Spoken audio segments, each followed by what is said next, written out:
Hello, everyone, and welcome to the inaugural episode of History Now the Future, a podcast where we take a sharp look at some of the most pressing issues of today using history as our guide and the future as our destination. My name is Cory Bradford. You may know me as This Is Cory from TikTok and other social media platforms. And as a history content creator, I gotta tell you, the past 10 days may have been the most historic set of 10 days that Americans have ever seen. Definitely the most historic set of 10 days that I've ever seen as an American. The course of the 2024 presidential election, as well as the very fabric of America's political landscape, has been completely altered in just a span of less than 2 weeks. Just over a week ago, someone tried and failed to assassinate a former US president who just so happened to be one of the main candidates in our current presidential election. And what's even crazier than that is we are now barely even talking about such a cataclysmic event because the other main candidate in that same election has dropped out of the race, leaving us clueless as to who will replace him on the ballot. It's probably going to be Kamala Harris. But either way, come on. The screenwriters for America must be gearing up for the series finale or something, because how can you top that? Plus, I really think this show jumped the shark when they elevated that Trump guy to a series regular back in the day. But let's talk about it. Donald Trump, the Republican nominee for president, and possibly the most polarizing former US president in history, was injured last Saturday when a gunman's bullet grazed his ear during a political rally. Now, that alone should have sent this country into utter shock. And maybe it did for 5 seconds. But after that, we all just started making memes about the incident. And most of those memes weirdly compared Trump to either Tupac Shakur or 50 Cent. So yeah, this country seems incapable of taking anything serious anymore. The comedy writer in me loves it, but the American in me hates how flippant this country has actually become. Actually, the comedy writer in me hates it too, because most of these jokes aren't even that funny. And you motherfuckers are taking my damn job. Wait a minute. This must be how a Republican in Texas feels. And what's even harder to understand is that the Trump shooting may not have even been politically motivated. The shooter, Thomas Matthew Crooks, was 20 years old, from rural Pennsylvania, and was both a registered Republican and a donor to a Democratic Political Action Committee. We may never really know what actually motivated him to do what he did, which personally, I think, is a major plot hole the writers forgot to fill.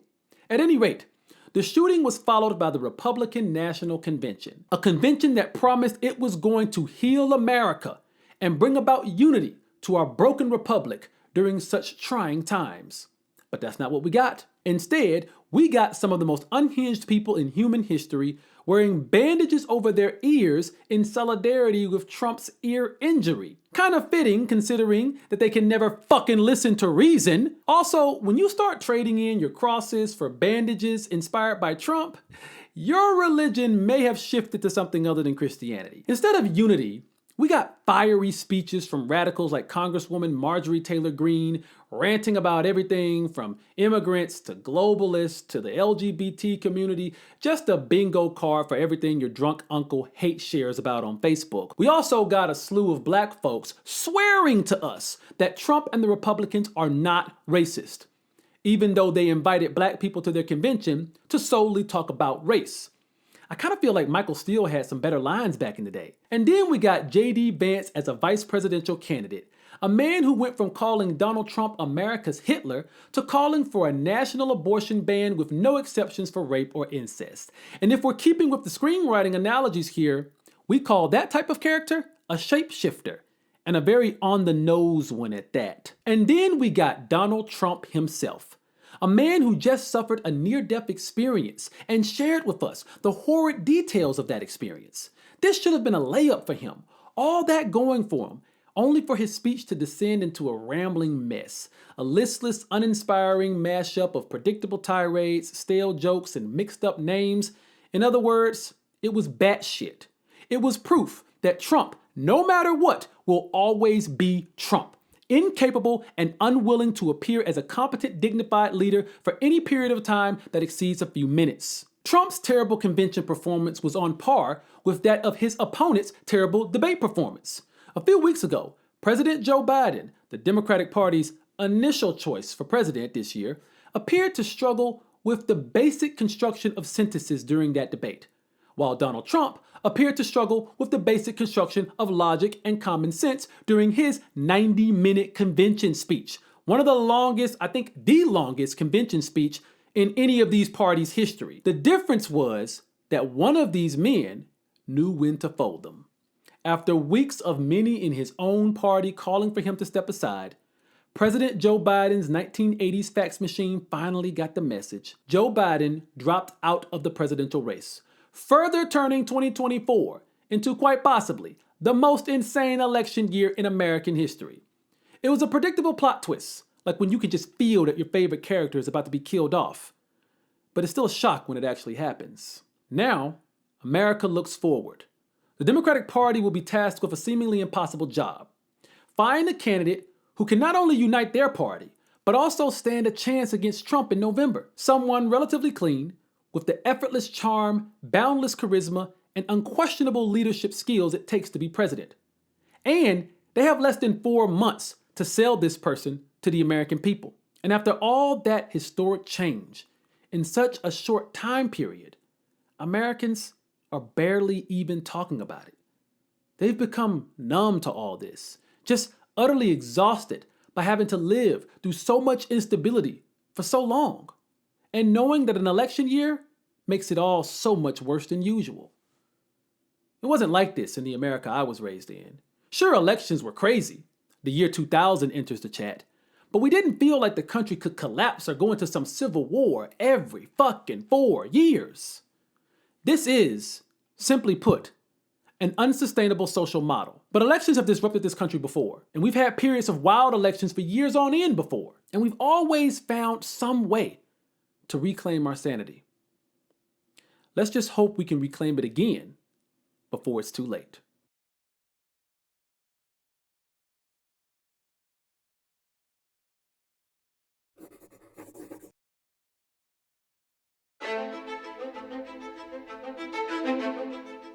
In this segment, we take a look at a moment in history that can help us clear up some misunderstandings about today. Now, one of the great political misunderstandings in America today involves a simple question. How come black folks don't vote for Republicans that much anymore? I mean, historically speaking, the Republican Party was the party of Abraham Lincoln, the party that freed enslaved African Americans and through Reconstruction gave black Americans voting rights and political power for the first time ever in this country. Now, nearly all of that political power evaporated after the end of Reconstruction in 1877.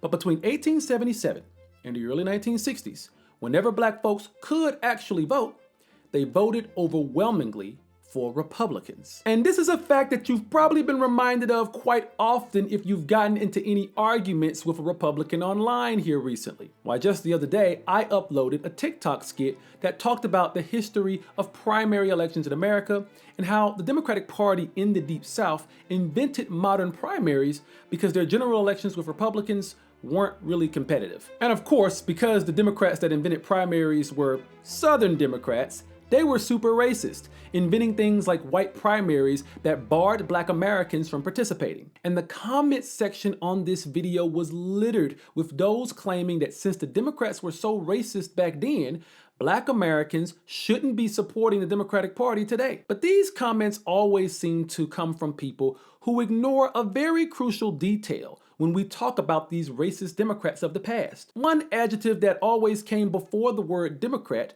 but always gets left off during these conversations. And that adjective is the word Southern.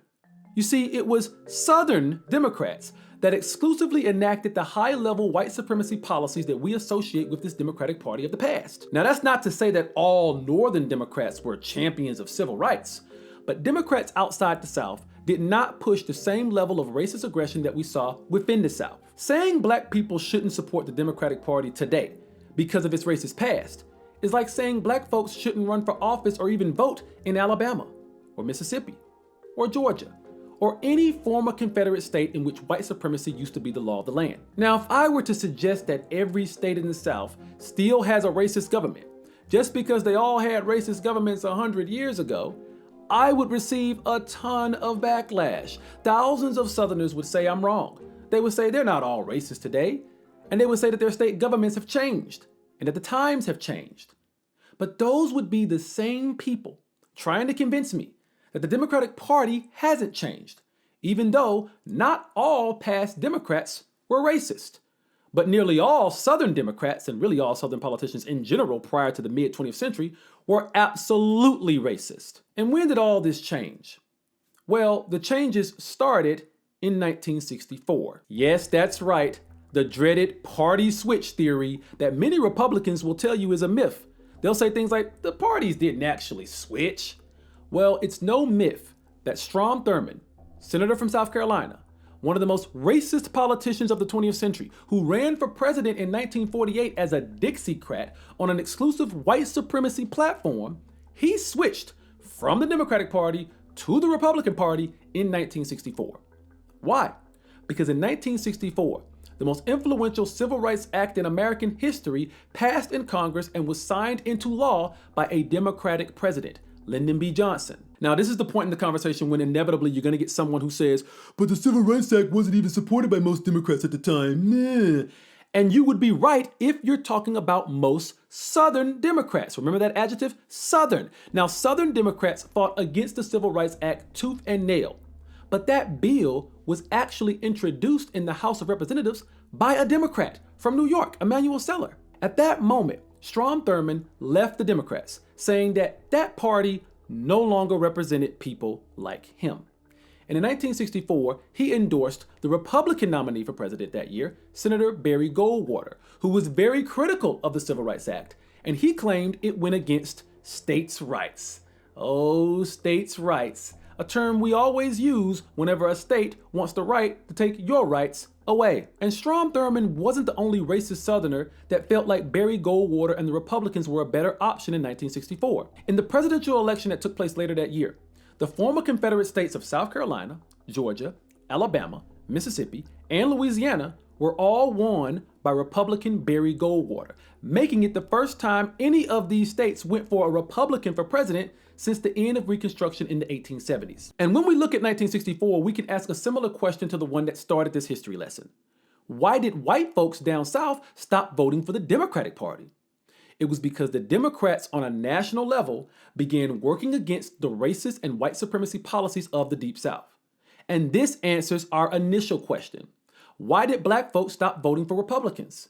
It was because Republicans like Barry Goldwater and eventually guys like Richard Nixon and Ronald Reagan began embracing policies and rhetoric that would directly appeal to the racist voters down south and thereby cause the Republican Party to abandon the civil rights principles that it was founded on.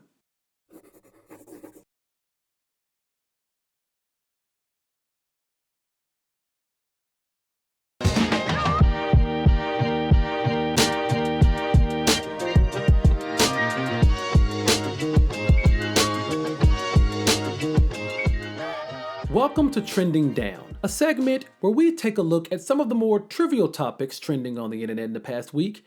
And first up, a story I'm sure you've all heard by now, and if you haven't heard it, count your ears lucky. Grammy-nominated country star Ingrid Address was given a fairly simple task last week, a task that all country singers have faced at some point in their careers. Perform a stirring rendition of the Star-Spangled Banner, America's national anthem. However, her rendition ended up being a bit shaken, but not stirred.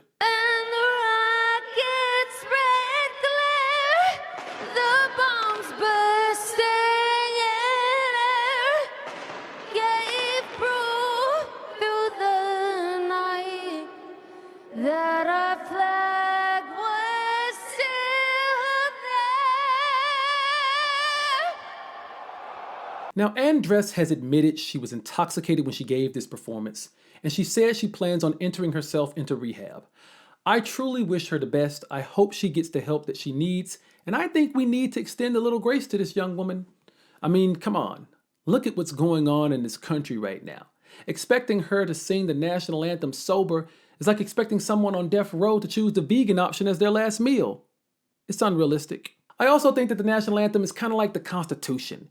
It needs to be updated every few decades to truly reflect the current state of the nation. The same way Jimi Hendrix performed a chaotic version of the anthem on his guitar at Woodstock in 1969, that's the same motherfucking way Andress performed the anthem in a manner that truly reflects our times. Blackout drunk in the middle of a baseball field with hundreds of people watching, recording on their phones instead of helping, all the while thinking to yourself, damn, I'm really killing this shit. You go, girl. You truly understood the assignment. In other news, a new beef is brewing, and for the first time in months, it doesn't involve Cat Williams or Drake. No, this beef is between rapper Eminem and conservative pundit Candace Owens. You see, Eminem just dropped his new album, The Death of Slim Shady.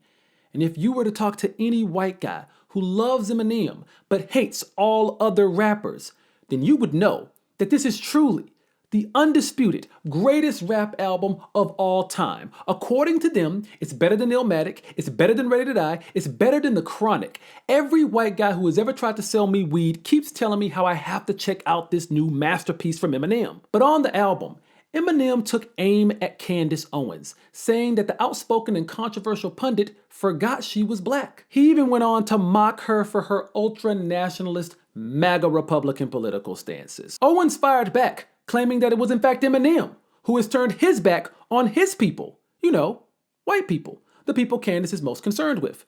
She claims Eminem is cosplaying as a black guy and that he is, in fact, gay, according to Candace Owens, which is odd because she's also claiming that Eminem was acting like a 13-year-old kid, but calling someone gay as an insult is exactly what a 13-year-old kid would do, like back in the 90s or something. Either way, all this back and forth is really fascinating to me, as we have a white man and a black woman arguing about which one of them is more of a sellout to their respective races. I just think they need to settle this the way most male-female interracial interactions play out online, with a steamy NSFW encounter. Eminem has already said he's open to this. The ball is in your court, Owens. Last in our trending down section, a story about an actress who's good. Really good. Megan Good. Now, I've been watching Megan Good since she was on Cousin Skeeter. Only black folks / 90s kids will get that reference. But recently, Good has sparked a tiny bit of controversy because of someone else's actions.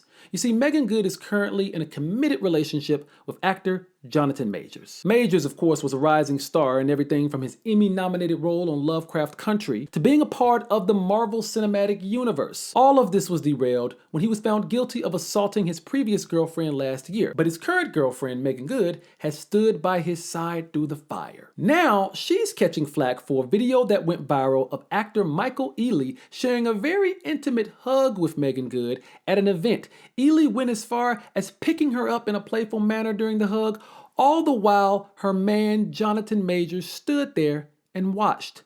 Ealy also seemingly ignored Majors while doing all of this. Now, Megan Good has responded saying that the viral video was edited to exclude the moment in which Michael Ealy actually hugged Jonathan Majors first and spoke with him long before he spoke to and hugged Megan Good. But that hasn't stopped folks online from speculating on whether or not Ealy's hug with Megan was okay. Now, personally, I've never understood why people get so obsessed with someone else's relationship. I mean, come on. Who they blank don't make you discharge. Okay, I gotta rewrite that one. But a similar story broke out last month about Chris Brown. You know, Chris Brown, he charges fans thousands of bucks to take pictures with him, and he's been blamed for breaking up couples over the intimate hugs that he sometimes shares with some of the women in these pictures. Now, as a married man, I completely understand not wanting some other guy's hands all on your woman. But guys, these are freaking hugs. Unless they're tongue wrestling or actively doing the backseat shuffle in the process, I really don't see what the big deal is. If you are that insecure in your relationship that you consider these types of hugs cheating, then both of y'all might just be for the streets, and you might need to rethink the whole thing. I also want to add that it's mostly folks in my community, the black community, obsessing over this Megan Good story. And can I just say this? They're attacking black voting rights in major cities. We got presidential candidates saying that police officers should be immune for all crimes they commit while on duty. Who do you think that will mostly affect? And considering the suffering that our African brothers and sisters are enduring in places like Congo and Sudan right now, I would think that Megan and Michael Ealy's hug just isn't in the top 50 things that we should be so concerned with right now. But hey, it was trending, so we talked about it.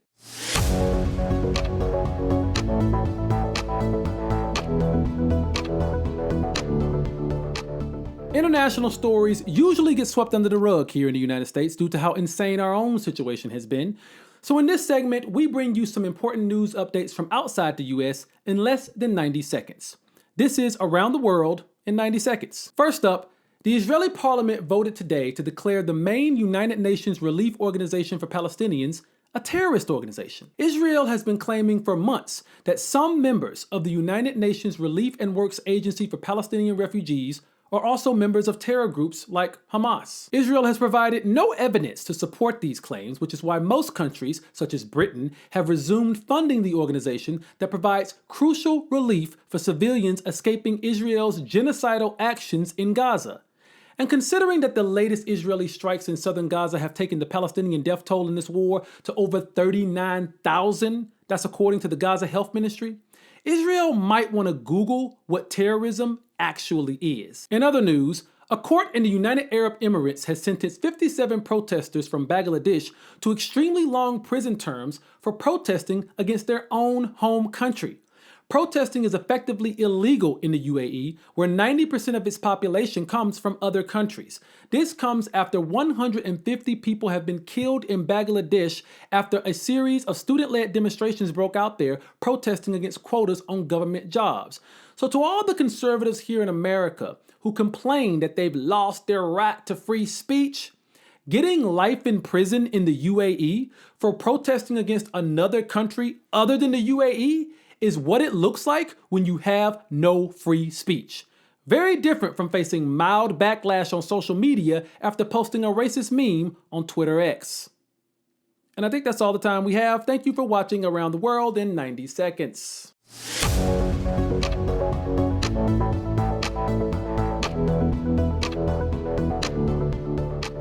I want to thank you all for joining me here on the first episode of History Now the Future. This first episode was a little rough because I got to be honest, the Joe Biden news really threw everything off, but we still got through it, and I thank you all for watching. Now, this podcast will be coming out every Monday and Thursday. Monday episodes are going to be like this, me just talking, monologues, skits, segments, things like that. And Thursday episodes will feature me interviewing someone that I find really interesting. This week's interview will be with author and journalist Jonathan M. Katz, and I had an interesting conversation with him about everything from the presidential election to what's going on between Israel and Palestine. Here's a little excerpt from it. In that regard, do you feel like the United States has way more leverage than it's been using to actually end what's going on in Gaza? Yeah. I mean, look, if from October 7th, the United States was like, we're not going to supply you with these weapons, that would have been it. Like, many of the bombs are just like made in the United States and given to them from the United States, but they also get resupplied. They have these other conflicts that they're worried about. Hezbollah in the north with Lebanon, Iran. They have other fish to fry, much more dangerous enemies than in terms of like their military strength than Hamas. You can catch that entire interview coming out this Thursday on my YouTube channel. Make sure to subscribe to this channel for more content like this. And thank you for watching. We'll see you next time.